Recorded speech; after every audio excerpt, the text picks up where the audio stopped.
Excellence, merci infiniment de nous recevoir. Déjà, félicitations. Merci. Hier, M. Choi essayait de démontrer que dans les 9 départements qui ont été invalidés, le vote a été invalidé par la Cour constitutionnelle, qu'en réalité, il n'y avait pas autant de problèmes et que même si on prenait en compte les demandes en invalidation du président Gbagbo, réellement que ça n'aurait rien changé au score, à savoir que ce serait toujours Ouattara qui serait vainqueur. Mais je pense que c'est une démonstration qui ne peut pas convaincre. Parce qu'en matière de chiffres, il n'y a pas de magie. Il suffit de les étaler, de les évaluer, il ne suffit pas de proclamer. Il faut que M. Choi nous donne les chiffres de ces différentes circonscriptions et qu'il nous indique que même si on les invalide, qu'il nous fasse la démonstration mathématique, arithmétique. Or, il ne le fait pas. Il ne fait que faire de simples proclamations, chercher des arguments pour justifier une décision qu'il a déjà prise. Et qui consiste à dire non, c'est M. Ouattara qui a gagné, parce que tel devait être le résultat. Je crois qu'on ne peut apprécier donc la position de M. Choi que par rapport au complot et au dit dès l'origine, et qui devait se traduire pour tous ceux qui sont impliqués dans ce complot par la victoire de M. Ouattara. Malheureusement, ils n'ont pas compté avec les vicissitudes du processus électoral, avec les dérives, les violences. Le Conseil constitutionnel, lui, a bâti son argumentaire et sa décision sur la base des chiffres, des données. Et nous connaissons les chiffres. Les chiffres sont connus, les chiffres du nombre d'électeurs par département, ces chiffres-là sont connus. Donc le problème est de savoir si M. Choi est d'accord qu'il y a eu des violences, si M. Choi est d'accord que les forces nouvelles n'ont pas été désarmées, comme le prévoyait l'accord politique de Ouagadougou, et que, usant de ces armes, ils ont organisé une fraude au profit de celui pour qui ils avaient pris les armes, c'est-à-dire M. Alassane Ouattara. Si on est d'accord sur cela, alors on peut regarder tranquillement les chiffres. Et logiquement, on devrait conclure que le processus électoral a été faussé dans le Nord. Il a été faussé dès l'origine. Il a été faussé dès l'origine par le fait que cette élection devait s'organiser dans un pays totalement réunifié, où l'autorité de l'État est rétablie partout. Or, ce n'a pas été le cas. Donc l'élection s'est passée à 2 vitesses. Dans la zone dite gouvernementale, où tout le monde a bénéficié des mêmes conditions, de la sécurité, de la liberté de circuler, de s'exprimer, de voter, et la zone CNO, soumise à l'autorité de la rébellion, où l'autorité de l'État n'est pas effective, et où ce sont les armes qui font la loi. Et ces rebelles ont utilisé les armes pour intimider les électeurs et pour fausser le résultat. Donc il faut qu'on soit d'accord que l'élection n'a pas été juste sur une grande partie du territoire. Et que donc les réclamations qui ont été faites par le camp présidentiel sont des réclamations fondées. Et voir, sur la base de cela, apprécier la décision du Conseil constitutionnel. Comme en l'an 2000, on pourrait dire que le président Gbagbo inaugure un mandat présidentiel, un nouveau mandat présidentiel, continuer d'exercer, de gouverner, de présider ce pays, mais dans l'hostilité de cette communauté internationale. Jusqu'à ce que ce que l'on appelle cette communauté internationale-là, parce que la communauté internationale, elle est diverse, elle est multiforme. Et il y a donc certains acteurs de la communauté internationale qui sont favorables à un camp, qui ne souhaitent pas avoir M. Laurent Gbagbo comme interlocuteur sur la scène internationale, parce qu'il dérange, parce qu'il est porteur, je dirais, d'un idéal de liberté, d'indépendance et de souveraineté des peuples africains. Or, ce n'est pas comme ça que les choses ont évolué jusqu'à présent.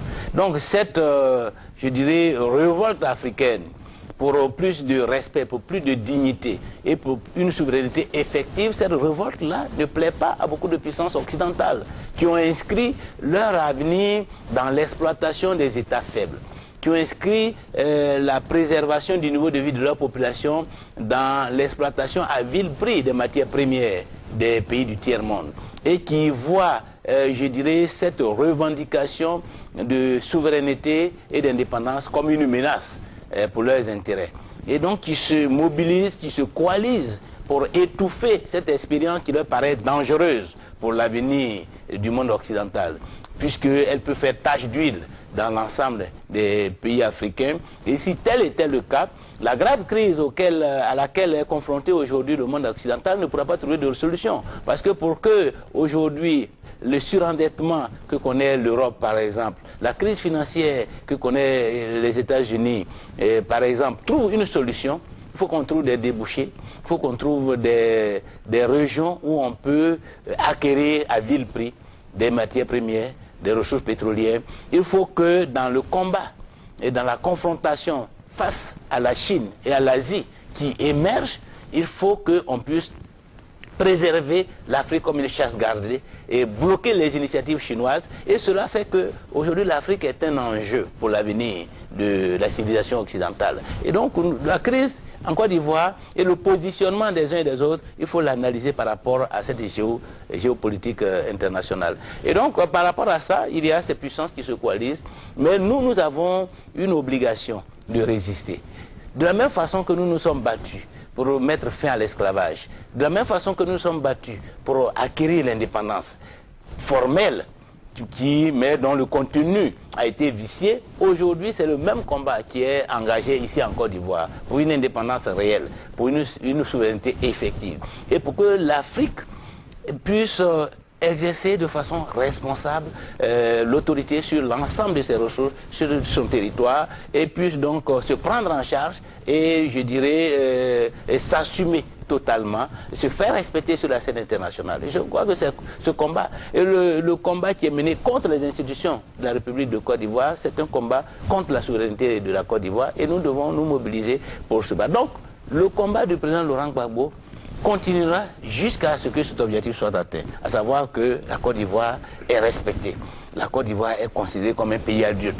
La Côte d'Ivoire, la souveraineté nationale est respectée et les institutions de la République de Côte d'Ivoire sont respectées. Leurs décisions sont prises comme des décisions émanant d'un peuple souverain. Entre la légalité constitutionnelle à laquelle s'adosse le président Laurent Gbagbo et la légitimité des urnes que revendique Alassane Dramane Ouattara avec le soutien de la communauté internationale, il y a aussi une autre urgence à raffermir la cohésion nationale. C'est ça. Mise à mal. C'est ça. Alors comment est-ce qu'on y arrive aujourd'hui quand on voit que le pays est encore plus divisé que par le passé? Voilà. Bon, d'abord, M. Alassane Ouattara n'a ni la légitimité ni la légalité. S'il avait la légitimité, cela s'observerait. Aujourd'hui, le pays fonctionne. Les Abidjanais vont tranquillement au boulot. Il proclame et il est enfermé dans un hôtel à Abidjan. Il mobilise ses supporters, ses soutiens à l'extérieur qui font beaucoup de bruit, beaucoup de déclarations. Mais ça s'arrête là. La réalité, elle est vécue ici sur le territoire. Si M. Alassane Ouattara avait la légitimité, comme M. Laurent Gbagbo avait la légitimité en octobre 2000 face au général Guèye, les choses auraient changé. Donc vous voyez la différence. En octobre 2000, M. Gbagbo Laurent avait la légitimité. On a vu ce que cela a produit par rapport au résultat de l'élection présidentielle, par rapport au hold-up électoral que le général Robert Guèye voulait organiser. Aujourd'hui, il y a un candidat qui revendique une légitimité artificielle, je dirais, qui est une simple propagande. Donc ça, c'est la première chose qu'il faut noter. Maintenant, comment faire pour que le pays retrouve la paix et la stabilité? Mais je crois que c'est... Et la cohésion nationale. Mais elle va se bâtir dans cette lutte, de manière à ce que les acteurs de la division soient vaincus, les acteurs de l'instabilité soient vaincus. Il n'y a pas d'autre solution. Tant que les acteurs de la division n'auront pas compris que la logique de la division, la logique de la déstabilisation n'a aucune chance de prospérer en Côte d'Ivoire, et n'auront pas jeté les armes, le pays ne peut pas reconstruire sa cohésion nationale. Donc ce combat que nous menons, c'est pour qu'une ligne triomphe. C'est pour que soit la ligne de la démocratie, de la légalité triomphe, et que tout le monde comprenne qu'il n'y a pas d'issue en dehors de cette voie, et tout le monde abandonne ses prétentions. Et puis, en ce moment-là, nous allons reconstruire la cohésion. Parce que la cohésion ne peut pas se reconstruire de façon factice, en ignorant les contradictions qu'il y a à l'intérieur de cette société. Aujourd'hui, il y a d'un côté le président Laurent Gbagbo qui incarne la ligne du rassemblement, la ligne de la démocratie, la ligne de la souveraineté nationale. Et c'est autour de ces valeurs que tous les plus de 2 millions d'Ivoiriens se sont rassemblés, depuis l'ouest jusqu'à l'est, dans leur diversité ethnique, religieuse. Ils se sont rassemblés autour de ces valeurs.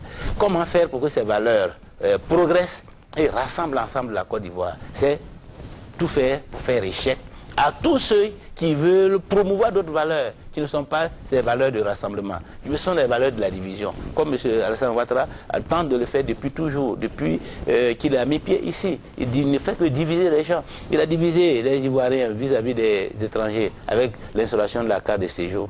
Il a divisé les gens du nord de la communauté vis-à-vis des autres en leur faisant croire qu'ils étaient victimes de discrimination, que lui, il était porteur de leurs aspirations et que toute l'ivoirité qui a été inventée par M. Henri Konan Bédié était dirigée contre la population du Nord.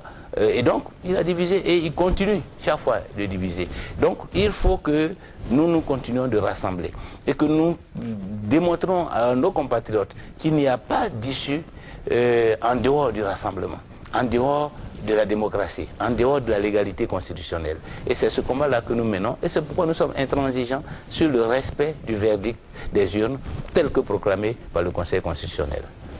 Monsieur Thabo Mbeki, que vous connaissez très bien, a initié au nom de l'Union africaine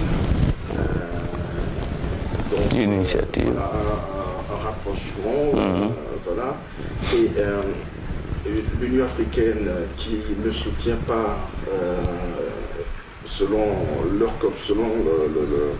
le communiqué publié, le président Gbagbo. Quelle lecture faites-vous de cette initiative de Thabo Mbeki et quelles sont selon vous ses chances de réussite? Non, je considère comme tout à fait logique et compréhensible l'initiative de l'Union africaine à travers la mission de M. Thabo Mbeki. Et je m'étonne que d'autres institutions n'aient pas fait cette démarche avant de prendre position. Je m'étonne de la précipitation avec laquelle la CEDEAO, par exemple, parle, et qu'aux États-Unis, on parle sans avoir mené au préalable une mission d'investigation, d'écoute auprès des acteurs pour se faire une bonne opinion de la situation, de manière à avoir une attitude objective. On se contente des déclarations des hauts représentants. Mais il peut dire la vérité, comme il peut être à côté de la vérité. La meilleure façon, je crois, pour une institution responsable, c'est de mener la démarche telle qu'elle a été menée par le président Thabo Mbeki au profit de l'Union africaine. Donc nous considérons cela comme une démarche convenable, une démarche responsable, une démarche pertinente. Et nous espérons que les conclusions de M. Thabo Mbeki seront prises en compte et qu'elles vont modifier l'attitude des uns et des autres, en tout cas de tous ceux qui ne sont pas dans des positions, dans des partis pris en faveur de M. Alassane Ouattara pour des raisons qui n'ont rien à voir ni avec la vérité, ni avec le droit. En tout cas, à l'occasion de cette mission de M. Thabo Mbeki, il a eu à rencontrer tous les acteurs de tous bords.